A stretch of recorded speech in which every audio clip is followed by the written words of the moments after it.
नमस्कार। चलिए आज भगवत गीता के 7वें अध्याय की गहराइयों में उतरते हैं। ये वो अध्याय है जो हमें परम सत्य यानी अल्टीमेट रियलिटी के ज्ञान से रूबरू कराता है। तो तैयार हो जाइए, ये सफ़र बहुत दिलचस्प होने वाला है। अध्याय की शुरुआत ही देखिए, कितनी खूबसूरत बात से होती है।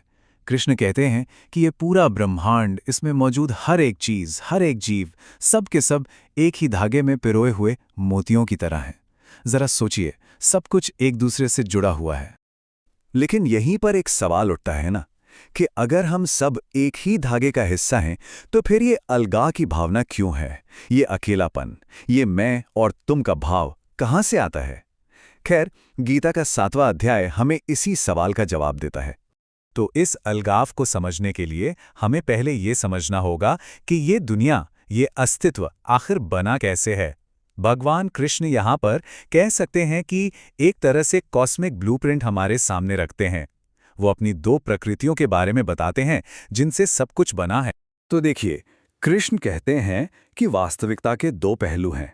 एक है अपरा प्रकृति, मतलब मटीरियल नेचर। इसमें 8 चीजें आती हैं: पृथ्वी, जल, अग्नि, वायु, आकाश, मन, बुद्धि और अहंकार।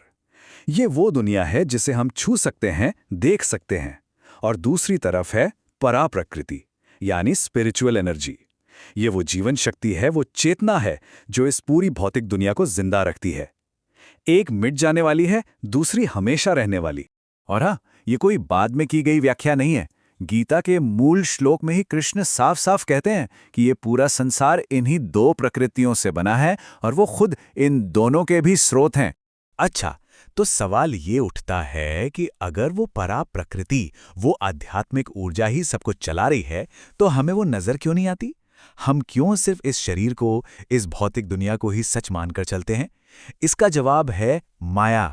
माया ये एक तरह का दिव्य भ्रम है। समझिए कि हमारी आंखों पर एक पर्दा पड़ा है जो हमें असली सच देखने ही नहीं देता। और इसी माया की वजह से हम अपनी असली आध्यात्मिक पहचान को भूलकर इसी भौतिक दुनिया को सब कुछ मान बैठते हैं। और यहीं से अलगाव का एहसास शुरू होता है। और ये कोई मामूली पर्दा नहीं है। कृष्ण कहते हैं कि उनकी ये दैवीय माया इतनी शक्तिशाली है कि इसे पार कर पाना बेहद मुश्किल है, लगभग नामुमकिन। लेकिन वो एक उम्मीद भी देते हैं।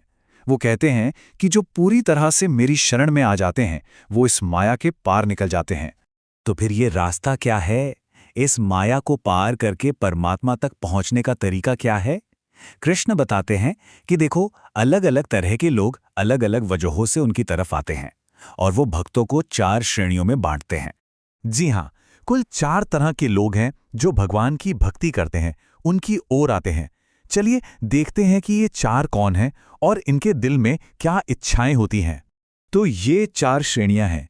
पहले हैं आर्त, यानी जो दुखी हैं, किसी तकलीफ में हैं और उससे छुटकारा पाने के लिए ईश्वर को पुकारते हैं।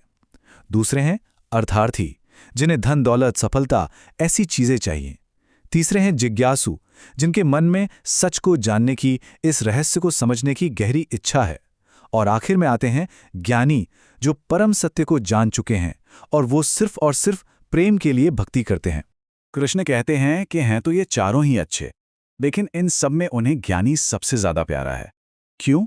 क्योंकि ज्ञानी का रिश्ता किसी मांग पर नहीं टिका। वो कुछ मांगने नहीं आता। उसका रिश्ता तो समझ और प्रेम पर आधारित है, बिना किसी स्वार्थ के। अच्छा, इस अध्याय के ज्ञान में कितनी शक्ति है, इसे समझाने के लिए एक बहुत ही कमाल की कहानी है। एक ऐसी कहानी जो दिखाती है कि ये ज्ञान कैसे हमें भौतिक चीजों के लगाव से भी आजाद कर सकता है। ये कहानी है शंकुकर्ण नाम के एक व्यक्ति की। और ये कहानी बड़ी अच्छी तरह से बताती है कि इस अध्याय के ज्ञान में कितनी ताकत छिपी है। तो कहानी कुछ यूं है कि शंकुकर्ण को अपने धन से इतना ज्यादा लगाव था, इतना मोह था कि मरने के बाद भी वो उससे दूर नहीं हो पाया।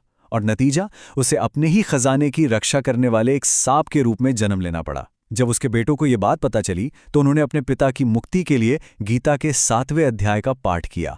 और बस उस ज्ञान के शब्दों की शक्ति से, उस पाठ की ध्वनि से ही शंकुकर्ण की आत्मा को उस सांप के शरीर से मुक्ति मिल गई।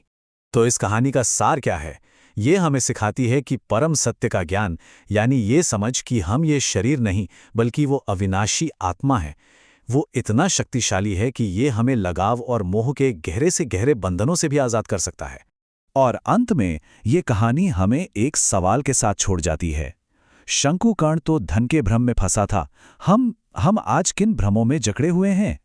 ये अध्याय हमें खुद के अंदर झांकने पर मजबूर करता है, सोचने पर मजबूर करता है कि हमारी चेतना पर माया का कौन सा पर्दा पड़ा है और उसे हटाने के लिए हम क्या कर रहे हैं।